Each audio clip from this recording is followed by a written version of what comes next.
Bonjour très chers auditeurs et bienvenue pour un nouvel épisode de notre émission Sagesse. On a le grand plaisir de retrouver Stéphane Hérault. Bonjour Stéphane. Bonjour Nathalie, puis bonjour tout le monde. Comment vas-tu ? Ça va très bien, très bien, merci. Toujours en déplacement, toujours par Mont et par Vaux, mais toujours le sourire, donc ça va. Alors justement, je lisais un petit article sur comment mieux vivre le jet lag. Toi justement qui vis en Écosse, te déplaces beaucoup en France, parce qu'on le rappelle, Oui. le Centre Art de Vivre a des antennes, des petites Oui. annexes un peu partout dans le monde, C'est mais vrai. notamment à Paris. Donc tu viens souvent ici, tu te déplaces, tu étais au Maroc Oui, le mois du dernier. Maroc aussi, oui, bien sûr. Maroc, Portugal, oui. Et donc tu le gères plutôt bien finalement, s'il n'y a pas d'effet néfaste sur la santé, de trop se déplacer, de trop prendre l'avion. Alors bien sûr, tu as toujours l'élément air, on a parlé des 5 éléments la dernière fois, tu te souviens, Om Namah Shivaya, Ouais. l'élément espace, air, feu, eau et terre. Bien sûr, quand tu te déplaces ou quand tu téléphones, quand tu es sur l'ordinateur, tu es énormément branché avec l'élément air, le Vata qu'on appelle. Donc oui, il est augmenté, il est accentué, mais ce qui est intéressant, c'est surtout lorsque tu as des techniques, des outils, comme la respiration, la technique du Sudarshan Kriya, les pranayama, et aussi la méditation.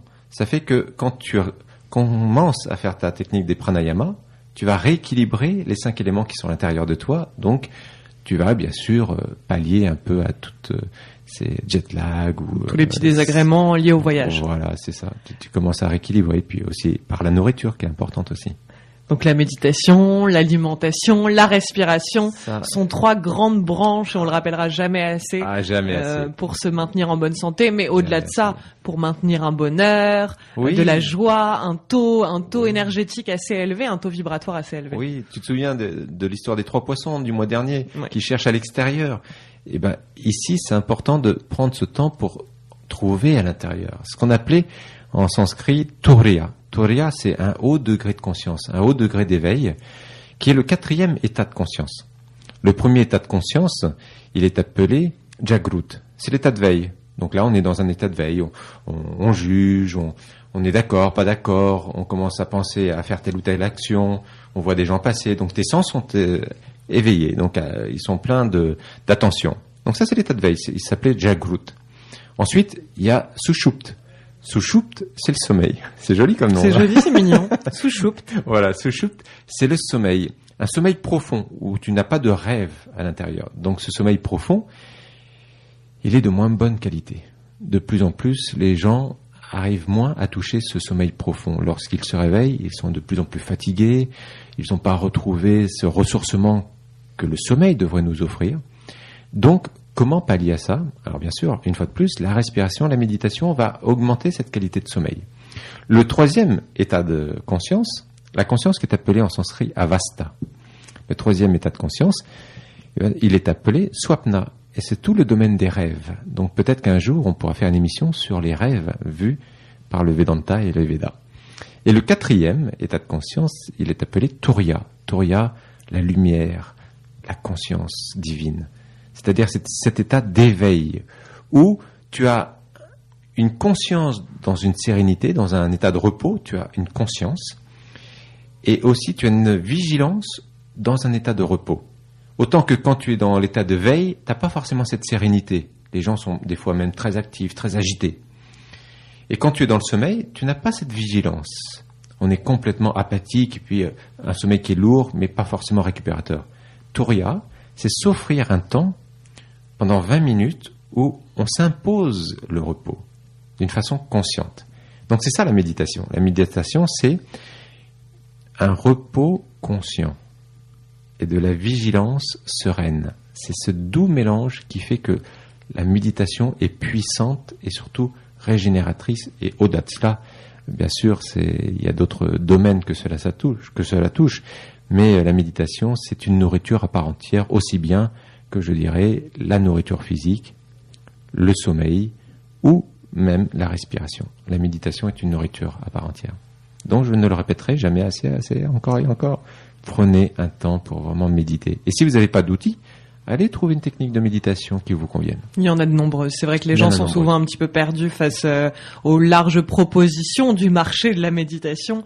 On n'a jamais autant parlé de méditation. Il y a même des petits livrets aujourd'hui qui sont plutôt bien faits, un peu comme des carnets de bord. J'en ai reçu un qui a été écrit par Arnaud Rioux, que vous connaissez, chers auditeurs, qui vient régulièrement sur cette antenne. Voilà, qui est très bien fait, qui est très joli. Il y a aussi l'esthétique d'un joli carnet de bord dans lequel on note un petit peu ses méditations.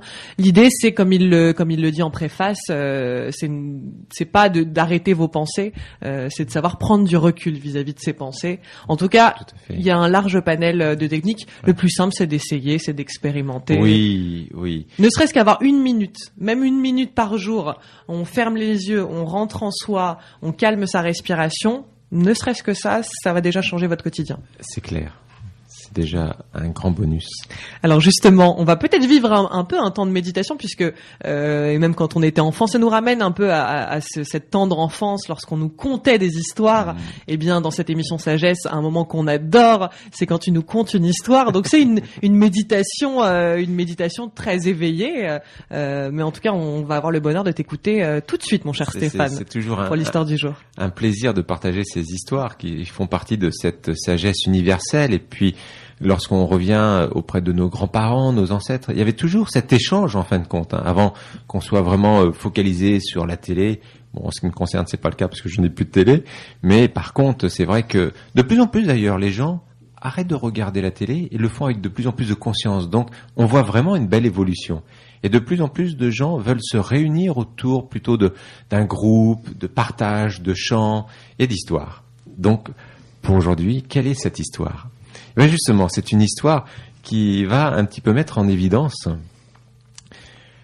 des personnes qui sont sur le chemin spirituel, comme certainement tu l'es, Nathalie, comme je le suis, et comme nos auditeurs, auditrices le sont. Donc, on a commencé à entreprendre un chemin. Puis des fois, on a une petite impatience envers nous-mêmes. Alors, cette petite histoire, elle est pour nous. Donc, c'est un maître qui est dans la région de l'Himalaya. Et ce maître, il a 10 disciples. Il n'a pas voulu avoir plus de disciples que cela, et ni moins. Donc, pendant des années, il donne la connaissance, il vit dans cet ashram, dans son ashram, avec ses 10 disciples. Et pour te l'avouer, Nathalie, depuis toutes ces années, je pense que vraiment, les disciples, ils ont trouvé le paradis sur terre. Tout est magnifique. Une harmonie entre eux. Le maître donne de la connaissance. Leur conscience s'élève. Ils intriguent de plus en plus. Une année, le maître décide d'accueillir un 11e disciple. Il arrive, il en informe les autres disciples. Les autres disciples sont heureux. Ils l'accueillent. Je t'appartiens, tu m'appartiens, on fait partie du même tout. Tu es le bienvenu, viens, tu fais partie de nous. Donc il l'accueille magnifiquement. Il dort avec eux dans le dortoir. Quelques jours passent. Ce disciple ronfle, mais pas simplement un petit ronflement, vraiment un tremblement de terre. La qualité du sommeil n'est plus du tout le même pour les autres disciples. Le service à la communauté que chacun doit faire, comme par hasard, ce 11e disciple, il essaye toujours de fuir ce service. Ni linge, ni vaisselle, ni nettoyage des toilettes. Le pire de tout ça, c'est lorsque le maître donne la connaissance. Il interrompt toujours le maître par des questions stupides, bien sûr. Ces questions doivent être stupides. Donc, les disciples sont vraiment énervés. Et là, ils n'en peuvent plus. Ils font une grève. Ils n'ont pas de syndicat à l'époque, mais ils font une grève entre eux. Et puis, ils vont voir le maître en posant au maître un ultimatum. Maître, écoute, on a donné beaucoup d'années de notre vie et c'était vraiment le paradis jusqu'à ce que le 11e disciple arrive. Donc voilà, donc c'est soit tu le gardes ou soit on part, mais on peut plus tenir comme ça. Non, c'est fini. Donc le maître dit, ok, très bien. Puis le disciple qui lui dit ça, mais il dit, mais ok, très bien. Non, c'est pas très bien. Vous m'avez entendu? Il dit, ouais, très bien. Non, c'est pas très bien. Vous devez faire un choix. Donc c'est soit lui, soit nous. Nous, on est clair. Très bien. Mais quoi, très bien? Je le garde. Alors là, tous les disciples sont décomposés. On a donné plus de 10 ans à ce maître, dans cet ashram, on a servi. Tout l'amour qu'on lui a apporté. Et il est prêt à nous laisser tomber comme ça, comme une vieille chaussette. Il dit, mais je comprends pas.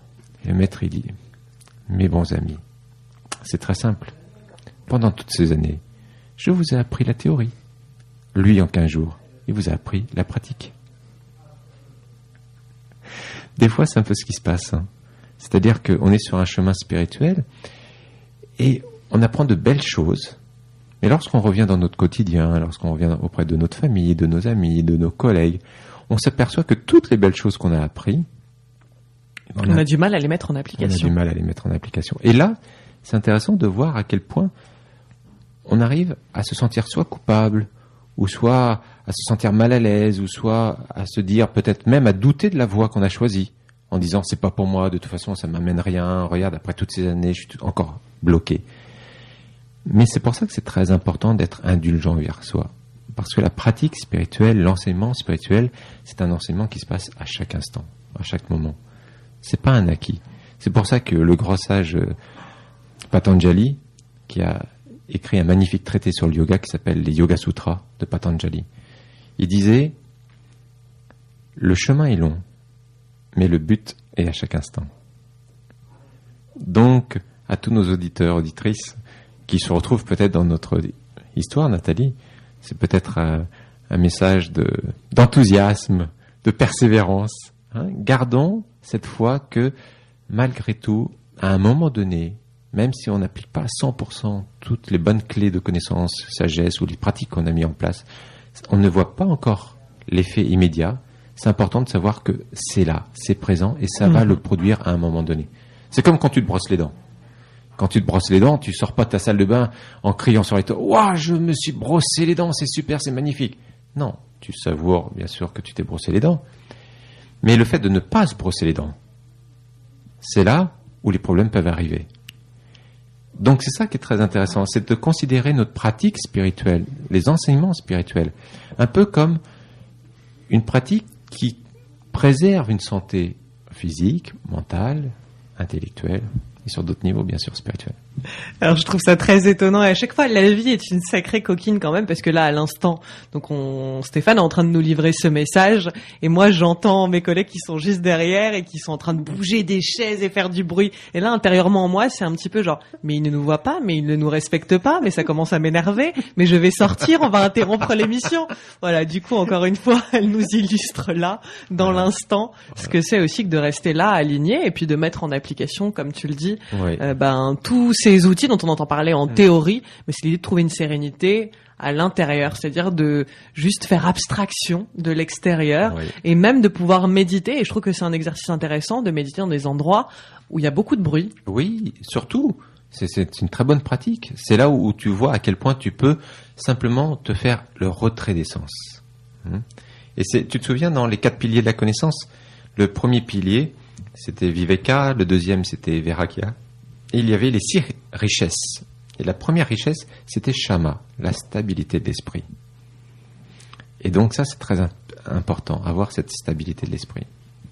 Alors tu parlais quand même d'indulgence, c'est vrai qu'il y a des moments où il faut être indulgent aussi un petit peu à l'image de ses disciples qui se rendent compte que la leçon en elle-même, ils ne l'ont pas intégrée. C'est-à-dire que tant qu'ils étaient entre eux dans quelque chose qu'ils connaissaient, qui les rassurait, ça se passait bien, mais à un moment où il y a eu un élément qui est devenu un peu perturbateur du coup, de par les ronflements et ces questions intempestives, là c'était l'idée vraiment de la leçon là, maintenant il faut la mettre en application, mais quand même se mettre les accueils avec indulgence, cet ultimatum. Alors c'est l'idée aussi que dans la vie, il faut s'accueillir avec indulgence. Oui, alors c'est pour ça que dans la tradition védique, il y a un enseignement qui est magnifique, qui s'appelle l'Ashtavakra Gita. Alors c'est vrai que tous ces textes sacrés du Vedanta ou du Veda ne sont, je dirais, à ce jour très peu connus en France. On en connaît quelques-uns. Si vous parlez à des professeurs de yoga et que vous leur parlez des Yoga Sutras, naturellement, on va faire référence, on sait à quoi on va aborder comme sujet. Si on parle de la Bhagavad Gita, avec son Krishna et son disciple Arjuna sur un champ de bataille qui donne une magnifique connaissance sur les 4 grands yogas, on en a entendu aussi parler. Mais il y a des grands textes qui ne sont pas encore parvenus vraiment d'une façon grand public, et pourtant qui nous donnent une source d'information, une source de connaissances impressionnante pour pouvoir réveiller notre conscience, pour pouvoir éveiller notre conscience et pour pouvoir appliquer cette sagesse au quotidien. Un s'appelle Bhakti Sutra, c'est sur l'amour. Ce sont des sutras qui parlent que des différentes saveurs de l'amour, magnifique. Et le sage, c'est Narada. Un autre enseignement, c'est l'Ashtavakra Gita. Et l'Ashtavakra Gita, en fin de compte, c'est un discours entre un roi qui s'appelle Janaka et un sage qui s'appelle Ashtavakra. Et en fin de compte, à un moment donné, il y a ce roi qui atteint le summum des responsabilités qu'il peut avoir sur Terre, c'est-à-dire un peuple, un royaume, à prendre soin, le plan économique, le plan politique. On peut imaginer, on regarde ce qui se passe de nos jours. Le plan amoureux, le plan professionnel. Et ce roi, il est là, il se dit, comment je peux atteindre la réalisation ? Et à un moment donné, il est dans son royaume. Alors, il reçoit tous ses citoyens qui viennent lui parler de tel ou tel problème. Et à un moment donné, dans cette réception, il va s'assoupir, il va s'endormir, il va même ronfler peut-être un petit peu, et là il va faire un rêve.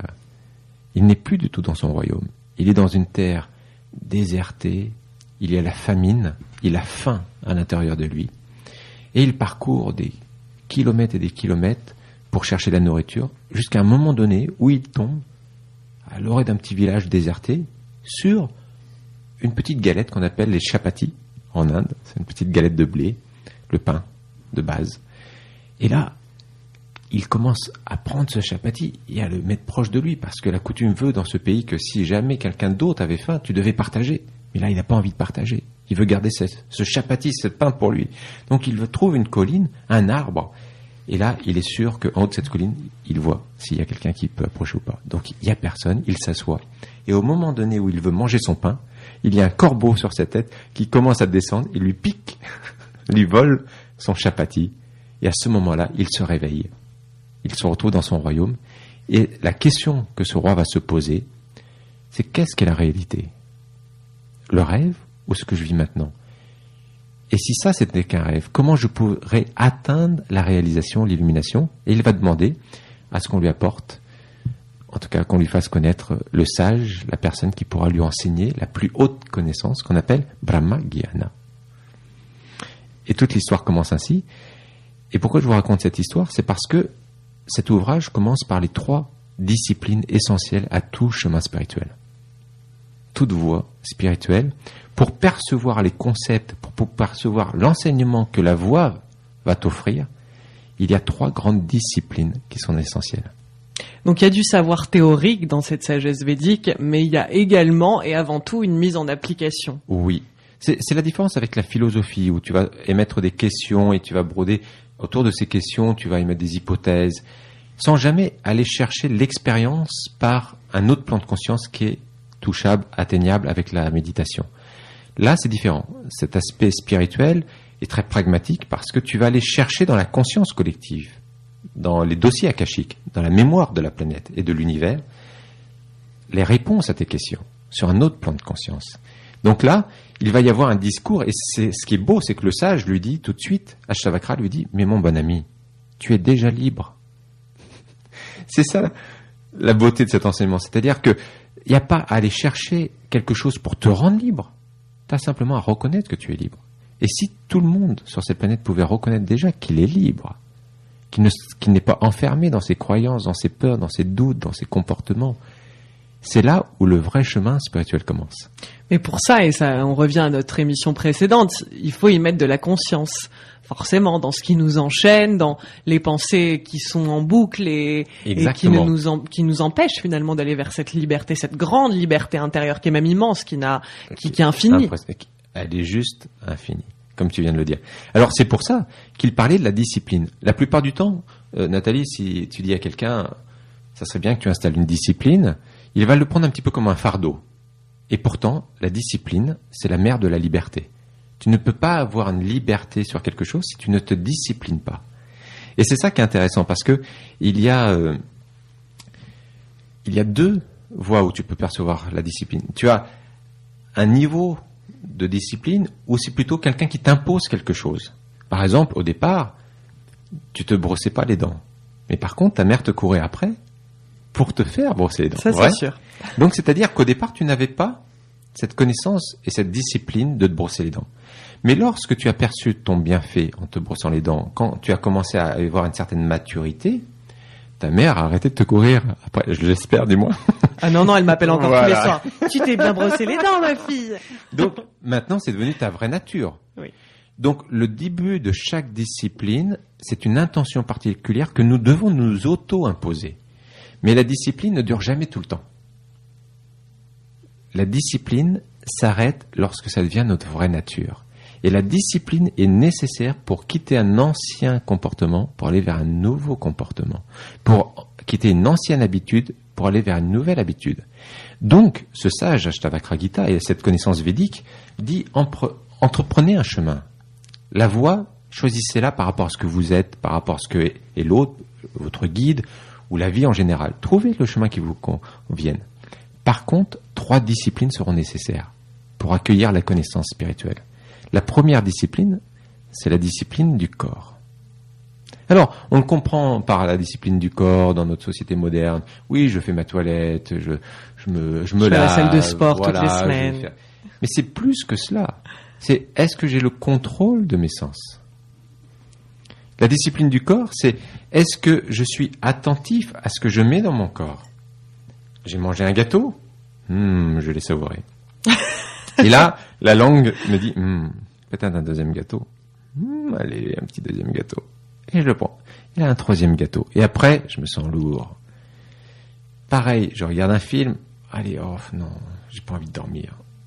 Mon corps me dit d'aller dormir. Mais mon mental, lui, veut être immergé dans l'extérieur. Pourquoi ? Parce qu'il a cette quête de vouloir explorer le maximum de l'extérieur, mais à un moment donné, il ne peut pas parce que les sens ont leurs limitations. Et pourtant, c'est ça le paradoxe. C'est-à-dire qu'on cherche l'infini à travers les objets des sens qui ne sont pas, par nature, capables de nous offrir cet infini. Combien de gâteaux on peut manger ? Combien de paysages on pourra voir ? Combien de films on pourra voir ? Combien de musique on pourra entendre ? À un moment donné, tu arrives à saturation. Pourquoi ? Parce que le mental cherche l'infini, mais il peut le trouver qu'à une autre et seule condition, c'est la dimension d'aller expérimenter la conscience, le soi. D'ailleurs, en sanskrit, le soi, c'est le soi. S-W-A. Pareil. Donc c'est magnifique. Le soi. Donc la discipline, en tout cas là, cette discipline du corps, c'est l'idée de se limiter dans ce qui est suffisant. Oui, exactement. Tu pourrais prendre par exemple la sobriété heureuse de Pierre Rabhi. Comment l'obtenir ? À travers des pratiques spirituelles, on peut l'obtenir. Pourquoi ? Parce qu'à un moment donné, tu sais ce qui est du domaine de tes besoins et des domaines de tes envies et de tes désirs insatisfaits où tu as cette fièvre. Le mois dernier, on a parlé de raga. C'était la source de souffrance, une des 5 sources de souffrance, c'était raga. Raga, c'est ces désirs insatisfaits, insouvis, ce désir fiévreux pour les choses. Et à la fois, une fois qu'on l'a obtenu, on reste avec un vide malgré tout. Et on est en train de chercher un autre objet, un autre fièvre, un autre désir. Donc oui, la discipline du corps est essentielle. La discipline des sens, la discipline de ce que je fais rentrer dans ce corps, à tout niveau, que ce soit vraiment de la nourriture physique ou des substances qui ne me conviennent pas. Est-ce que je suis prêt à discipliner mon corps ? Peut-être qu'un autre jour, on parlera... Voilà. Et c'est ça. Mais après, les gens, ils feront ce qu'ils veulent. Ah oui, je réponds juste pour moi-même. Voilà, c'est ça. Donc après, les gens feront ce qu'ils veulent. Jusqu'à un moment donné, plus la pratique spirituelle sera en application, et plus à un moment donné, l'amour pour ce corps physique sera à tel point qu'on pourra se débarrasser de certaines choses qui ne sont pas forcément nécessaires. Bon, puis je vais me faire un peu l'avocat du diable, mais c'est vrai que j'ai eu la chance d'interviewer Sri Ravi Shankar. Il y a une phrase qui m'a marqué, c'est qu'il disait pendant cette interview qu'on peut avoir plus, parce que je lui demandais est-ce qu'on doit être heureux et satisfait de ce que l'on a. Et il m'a dit on peut avoir plus, mais cela ne doit pas naître de la frustration. Exactement. La frustration ne doit pas être le guide de vouloir avoir une abondance, plus de choses, qu'on n'arrive pas à se limiter à un gâteau parce qu'on est frustré, il nous en faut 5. Est-ce que tu penses qu'il soit possible d'être peut-être justement dans cette discipline, ce respect du corps, mais parfois en allant vers des excès, mais sans qu'il soit guidé, ou est-ce que c'est toujours guidé selon toi par une forme de frustration intérieure? Non, pas forcément. Je dirais que avant tout, il faut savoir où est-ce que ça se place. Lorsque tu es dans la conscience, c'est pas un choix mental. On parlait tout à l'heure, avant de commencer l'émission, sur le végétarisme. Je suis végétarien, mais je prône pas un fanatisme végétarien. Il faut que les gens s'adaptent petit à petit, que le corps le demande, et qu'il y ait une vraie éducation vers un végétarisme pour que chacun se retrouve sans carence. Donc je dirais que c'est pas un choix mental, c'est pas s'imposer quelque chose. C'est là où c'est plus subtil. C'est pour ça que la connaissance est d'autant plus subtile qu'on peut vite en faire des concepts. La plupart du temps, on pense, oui, mais alors ça veut dire que je vais me créer des frustrations, je vais m'imposer des choses. Non, c'est lorsque tu es dans la conscience naturellement t'amène la gestuelle qui va te guider vers ce qui est positif pour toi, d'une façon inhérente. T'as même pas besoin de te poser la question, ça se produit. C'est quelque chose comme si tu n'étais pas celui qui fait d'un certain côté, tu étais témoin de cette vie qui t'apporte que des bienfaits, parce que tu n'es pas dans cette fièvre, tu n'es pas dans ce doute, cette frustration, tu n'es pas dans le mode émotionnel. Ouais. Tu es dans le mode de la conscience. Donc c'est pour ça que, à un moment donné, ça se place. Mais la pratique est nécessaire. C'est pour ça que Patanjali disait, le chemin est long, mais le but est à chaque instant. Parce que le chemin, il sera immense, parce que la vie est immense, la vie est magnifique. Donc la première discipline, on pourrait passer plus de temps, mais c'est déjà très important déjà de se poser avec cette discipline du corps. Deuxième discipline, c'est la discipline des paroles. Regarde à quel point, avec une parole, tu peux élever quelqu'un ou tu peux blesser quelqu'un. Une seule parole.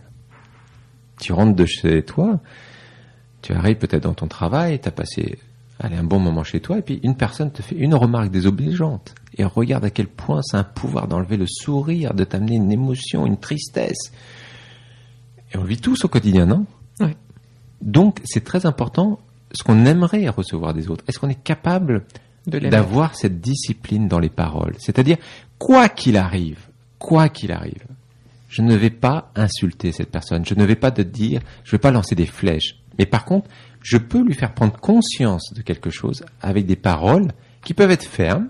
Ça ne veut pas dire qu'on doit être goody, comme on dit en anglais. Béni, oui. Non, on peut être ferme, on peut montrer à un moment donné une fermeté, peut-être en haussant la voix, mais sans utiliser des mots forcément vulgaires. Sans agressivité. Tout ça, c'est simplement dans ton attention et surtout aussi dans ta prestance. Et c'est ça qui va faire la différence. Donc, une fois de plus, toutes ces disciplines, on pourrait s'y attarder un peu plus, mais pour déjà les balayer, la discipline de la parole. Et l'autre, c'est la discipline des pensées. Donc la discipline des pensées, c'est très important. Combien de pensées passent à la minute dans la tête de nos personnes ? Combien de pensées ? Énormément. Et on n'est pas conscient de ces pensées. La plupart du temps, on va agir sous une pensée et on n'est même pas conscient d'où vient cette pensée. Des fois, elles ne nous appartiennent même pas, Nathalie. Elles appartiennent à l'environnement dans lequel tu es. Une personne capte une pensée, émet une pensée, tu reçois cette pensée et tu crois qu'elle t'appartient et tu vas agir sous cette pensée. C'est vrai. Tout ça parce qu'on n'a pas conscience à un moment donné de qu'est-ce qui se passe à l'intérieur de nous. Donc la discipline de la pensée est essentielle. Mais par contre, est-ce que tu penses que si on fait attention à nos paroles, justement, si on est dans la discipline de faire attention à ce que l'on dit aux autres pour recevoir ensuite quelque chose de positif pour soi, ça va influencer aussi nos pensées? C'est interrelié. C'est pas une pelote de laine ici, une pelote de laine là. Non, c'est une seule pelote de laine où tu as des fils qui sont interreliés. Donc c'est ça qui est intéressant. Mais par contre, quand tu vas méditer, quand tu vas respirer, tu vas équilibrer ce système. Donc ces disciplines ne vont pas être imposées, elles vont s'auto-manifester. C'est ça qui est intéressant. C'est là où la question de ce roi, comment je peux être libre ?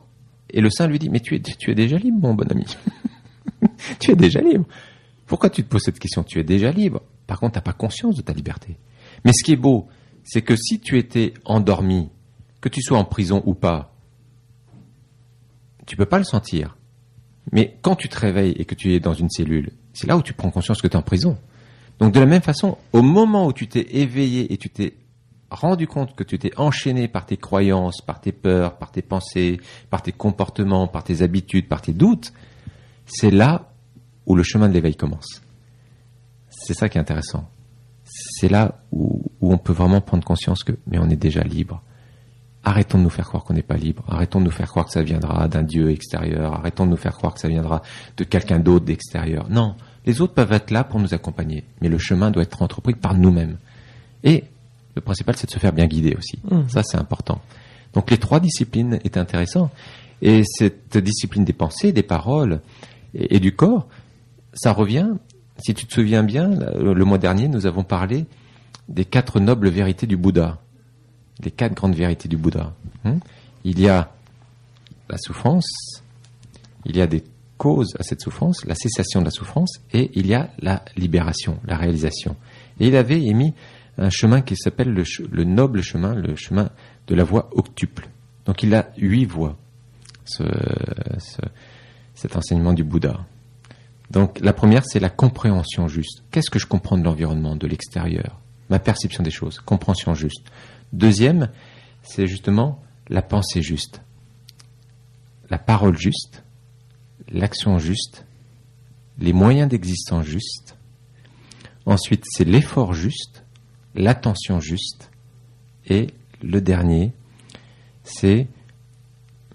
la justesse. Alors, au-delà de la justesse, après l'attention, c'est... Il est parti. Il reviendra. Il va revenir dedans.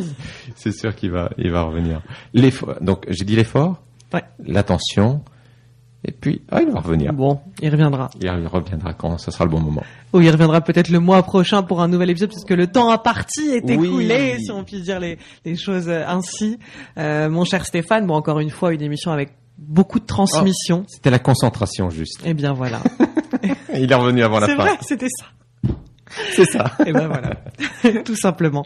La discipline et la concentration, mais évidemment, on le rappelle encore une fois, c'est-à-dire que là, c'est de la transmission théorique, mais avant tout, cette émission, ce qu'elle nous invite à faire, c'est à nous mettre dans un état de Bouddha en nous-mêmes, de reconnaître la pleine conscience de tout ce que l'on a, de tous les trésors, les richesses que l'on porte en nous-mêmes. Voilà. Et c'est vrai que des pratiques, et on le répète, peuvent nous aider, nous guider sur cette voie-là. C'est important.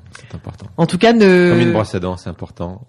Et le dentifrice, c'est important. Exactement. La pratique, c'est important. Mais on démarrait sur l'idée que finalement, le chemin spirituel est long et que chaque jour est une étape le but pour avancer.